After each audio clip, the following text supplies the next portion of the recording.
मेरे पति बिजनेस के सिलसिले में बाहर गए हुए थे और उनके दोस्त की शादी थी। इसलिए उनका मान रखने के लिए मुझे अकेली को ही उस शादी में जाना पड़ा। वहां मेरे पति के 3 दोस्त मिल गए। वे रात को मेरे साथ मेरे घर आए और पूरी रात मुझे हेलो दोस्तों, मेरा नाम दिव्या है, मेरी शादी हो चुकी है और मेरे पति बिजनेस करते हैं। मैं व्यापार के सिलसिले में बाहर आते जाते रहते हैं। एक बार ऐसे ही उनको 2 दिन के लिए बाहर जाना पड़ा और इस दिन के लिए हमारे पास एक शादी का निमंत्रण आया हुआ था। हमें शादी में जाना था, लेकिन पति ने कह दिया कि मुझे बाहर जाना जरूरी है और मैं शादी में नहीं जा पाऊंगा। फिर उन्होंने कहा कि तुम ही शादी में चली जाना। वो सुबह जल्दी ही निकल गए थे और मुझे शाम को अकेली को ही शादी में जाना पड़ा। मैं तैयार होकर शाम को 8 बजे शादी में पहुंच गई। उस रात मैंने ब्लू साड़ी और ब्लैक ब्लाउज पहना था। ब्लाउज बैकलेस था और सामने डी कट था, जिससे मेरी वेज कुछ ज्यादा ही दिख रही थी। मैं एक कोने में खड़ी हुई थी, फिर भी आते जाते लोग मुझे घूर रहे थे, लेकिन मुझे उन लोगों पर गुस्सा नहीं आया, बल्कि उन लोगों का मुझे ऐसे देखना बहुत अच्छा लग रहा था। और मैं इतनी तैयार होकर भी इसलिए गई थी ताकि लोग मेरी खूबसूरती को देख सके।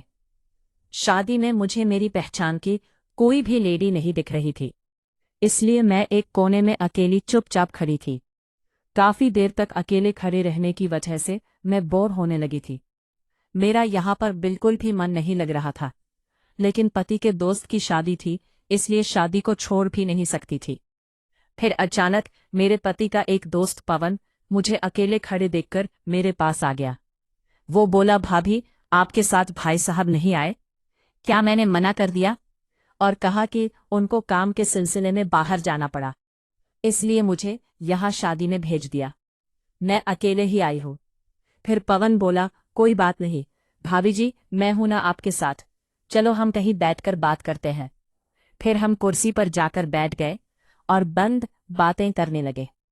पवन को देखकर उनके 2 अन्य दोस्त सुधीर और राजेश भी हमारे पास आ गए। उन दोनों के बारे में भी मैं जानती थी, क्योंकि वो पहले भी हमारे घर आ चुके थे।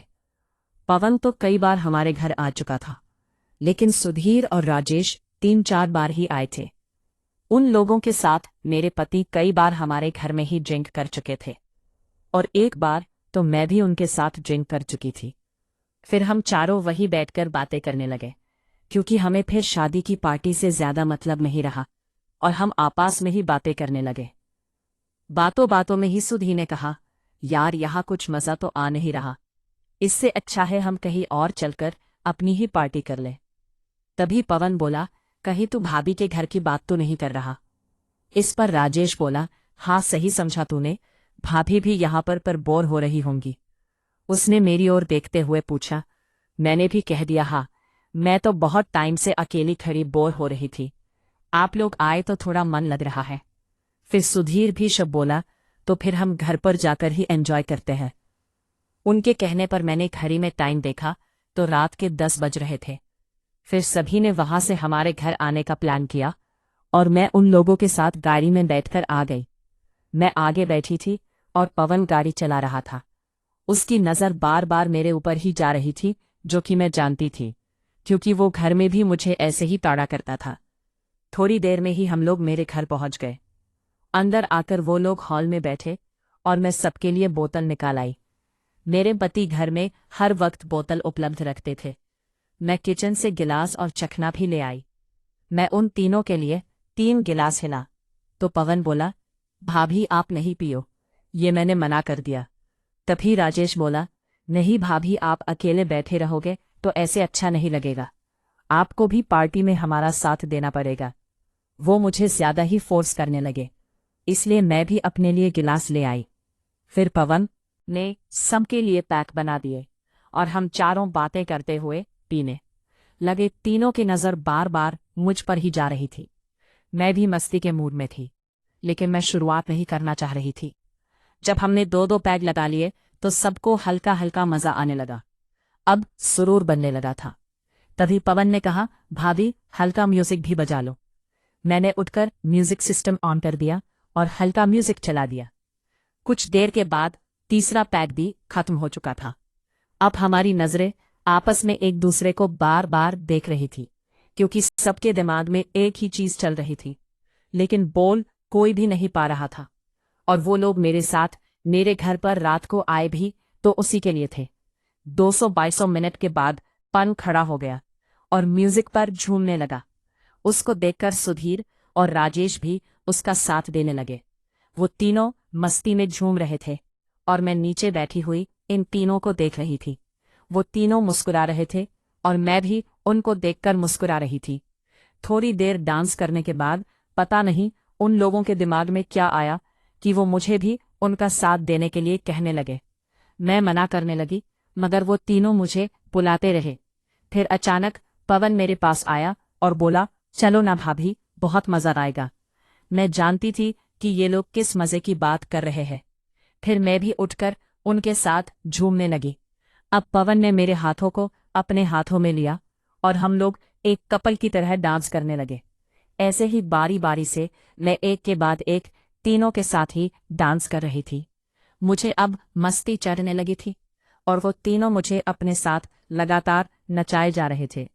थोड़ी देर बाद मैंने उनसे कहा कि अब मैं थोड़ी थक गई हूँ, अब मुझसे और डांस नहीं किया जा रहा है।